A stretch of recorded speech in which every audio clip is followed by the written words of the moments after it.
Hey there everybody, how you doing? This is George, aka Agent 86, and today we're going to be talking about SETV and the lawsuit brought against them. We'll read a bit about the complaint and check out their website to see what services exactly they were offering.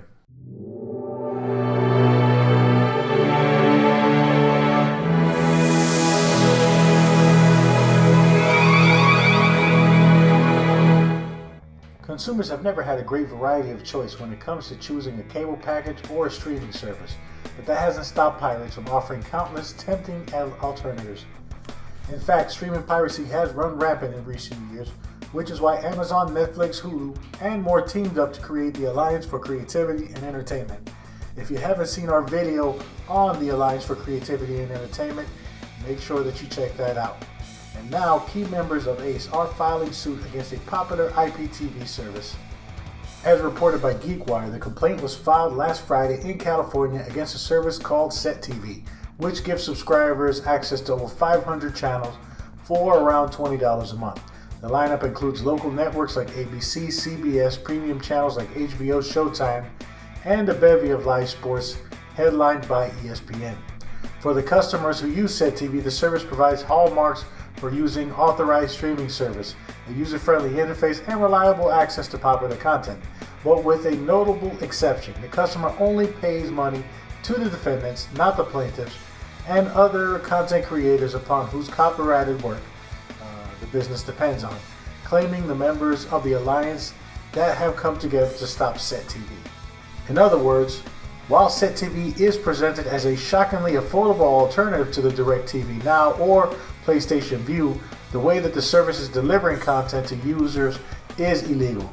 If nothing else, the price should have been a red flag. As a point of reference, DirecTV Now charges $70 for its largest package, which features 120 channels for its on-demand options. SETV relies on third-party sources that illicitly reproduce copyrighted works and then provide streams of popular content such as movies still exclusively in theaters and television shows, says the studios and services affected in the complaint. Defendants promote the use of SETV for overwhelmingly, if not exclusively, infringing purposes, and that is how their customers use SETV.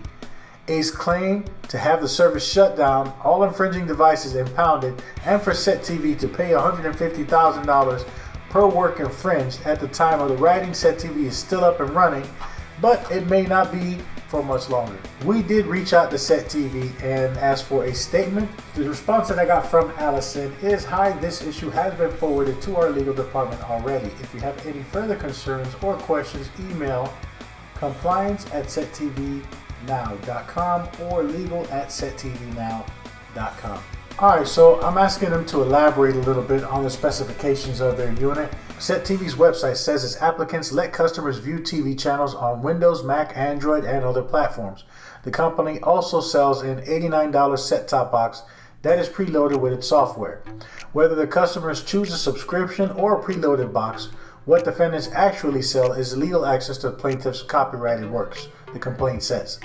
The SETV service offers a user-friendly interface and reliable access to popular content, just like legitimate streaming services, but customers only pay money to the defendants, not the plaintiffs. SETV website advertises access to live channels such as ABC, NBC, CBS, Fox, ESPN, Bloomberg, TNT, FX, USA, Bravo, MTV, VH1, Comedy Central, HBO, Showtime, Starz, CINIMAX, and many others.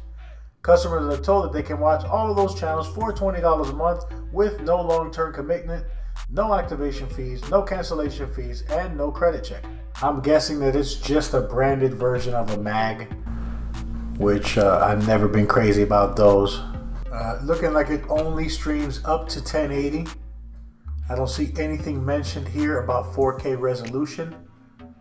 I did see somewhere on the last page where it has 1 gig of RAM, I believe, and 4 gigs internal storage. So explains why they can put that price of $80 on the unit. So following a link to the product, we see that the product is not found.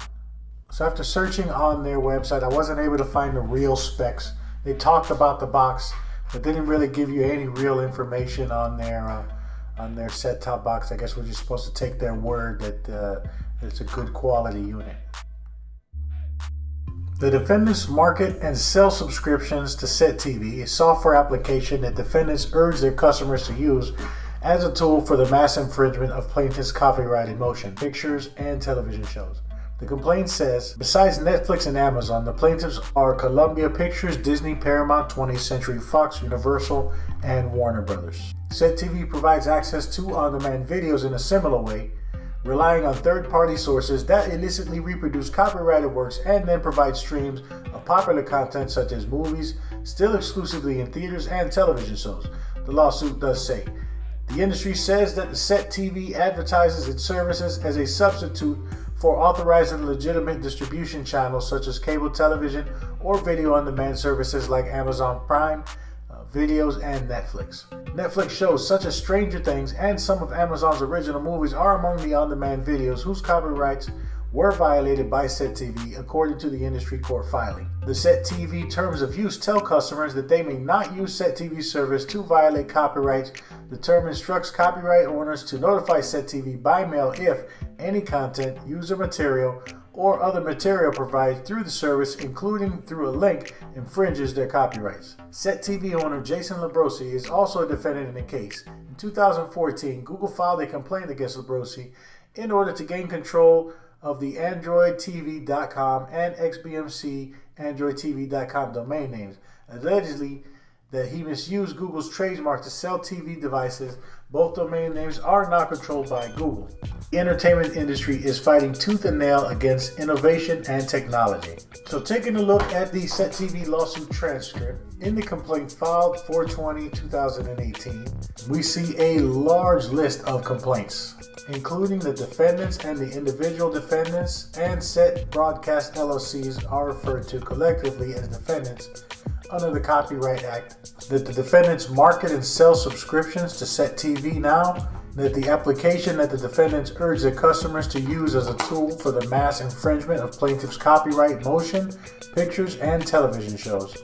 Also in the complaint, another sponsored review with over 64,000 video views exclaims to potential customers that SETTV Now provides episode after episode of TV show after TV show, and you can go and find the ones that you want, and of course the newer releases. The review goes on to highlight the quality, the speed of SETTV, and explains that the services work beautifully because SETTV has their own servers, which means they're able to put this out and do a good job with it. The commercial value of the defendant's business depends on high volume use of unauthorized contents through the SETTV Now application. Defendants promise their customers reliable and convenient access to all the content they can stream. Customers purchase SETTV Now subscriptions based on defendant's success with the defendants tout and promote. In connection, their customers to infringing content. Customers renew their monthly subscription because SETTV Now connects these customers to a high-speed and high-quality stream of infringed content. Defendants also solicit individuals to serve as authorized affiliates and resellers of SETTV Now through the SETTV Reseller and Affiliate Program. In the complaint, in the first cause of action, they state that the operators of the sources repositories directly infringe on the plaintiff's public performance right by providing unauthorized streams of the works to the public, including the SETTV Now customers. These operators or others operating in concert with them control the facilities and equipment used to store and stream the content, and they actively and directly cause the content to be streamed when SETTV Now customers click on a link for the content. Defendants induce the aforementioned acts of infringement by supplying the software application that facilitates, enables, and creates direct links between SETTV Now customers and the infringing operators of the streaming services, and by actively inducing, encouraging, and promoting the use of their software application for blatant copyright infringement. Later, they say that the plaintiffs are entitled to damages and defendants' profits in amounts to be proven in trial, and state that alternatively, at their election, plaintiffs are entitled to statutory damages up to the maximum amount of $150,000 per work infringed by virtue of defendants' willing inducement and infringement, or for such other amounts as may be proper under 17 USC 504. That, along with the attorney fees, they claim immediate and irreparable injury for which there is no adequate remedy at law, and that unless enjoined and restrained by this court, the defendants will continue to induce infringement of plaintiffs' rights in their copyrighted works. Plaintiffs are entitled to injunctive relief under 17 USC 502. In the second cause of action, they claim that the defendants have actual or constructive knowledge of third-party infringement of plaintiffs' exclusive rights under the Copyright Act, and that the defendants knowingly and materially contributed to such infringing activity. The plaintiffs pray for judgment against defendants and for the following relief: for the plaintiffs' damages and defendant's profit in such amount as may be found alternatively at plaintiff's election, for maximum statutory damages, for preliminary and permanent injuries, as well as a slew of other complaints. So now we come to the part of the video where we ask you, our viewers, what do you think? Were you surprised to hear about this lawsuit against SETVnow? Do you think that they should pay the maximum $150,000 per infringement? How much longer do you think their service will be up before all of their customers are out in the dust? Comment below. We want to hear what you think. We definitely appreciate you watching. Don't forget to hit that red subscribe button. And as always, we appreciate you watching.